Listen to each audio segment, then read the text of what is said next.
Le premier livre de Samuel, chapitre 5. Les Philistins prirent l'arche de Dieu et ils la transportèrent d'Ébénézer à Asdod.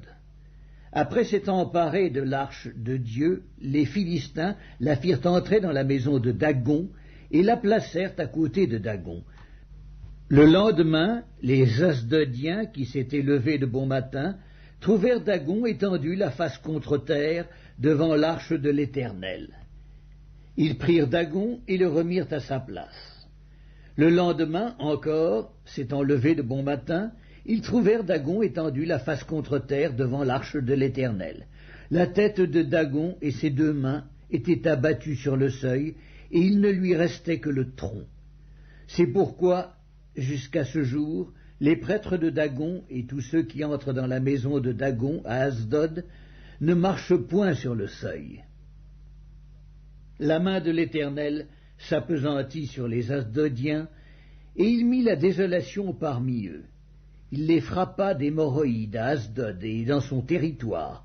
Voyant qu'il en était ainsi, les gens d'Asdod dirent « L'arche du Dieu d'Israël ne restera pas chez nous, car il a pesanti sa main sur nous et sur Dagon, notre Dieu. » Et ils firent chercher et assemblèrent auprès d'eux tous les princes des Philistins, et ils dirent « Que ferons-nous de l'arche du Dieu d'Israël » Les princes répondirent « Que l'on transporte à Gath l'arche du Dieu d'Israël » Et l'on y transporta l'arche du Dieu d'Israël.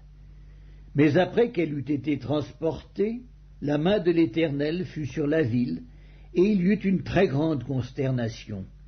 Il frappa les gens de la ville depuis le petit jusqu'au grand, et ils eurent une éruption d'hémorroïdes.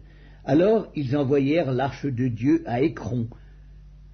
Lorsque l'arche de Dieu entra dans Écron, les Écroniens poussèrent des cris en disant « On a transporté chez nous l'arche du Dieu d'Israël pour nous faire mourir, nous et notre peuple. » Et ils firent chercher et assemblèrent tous les princes des Philistins, et ils dirent « Renvoyez l'arche du Dieu d'Israël, qu'elle retourne en son lieu, et qu'elle ne nous fasse pas mourir, nous et notre peuple. » Car il y avait dans toute la ville une terreur mortelle.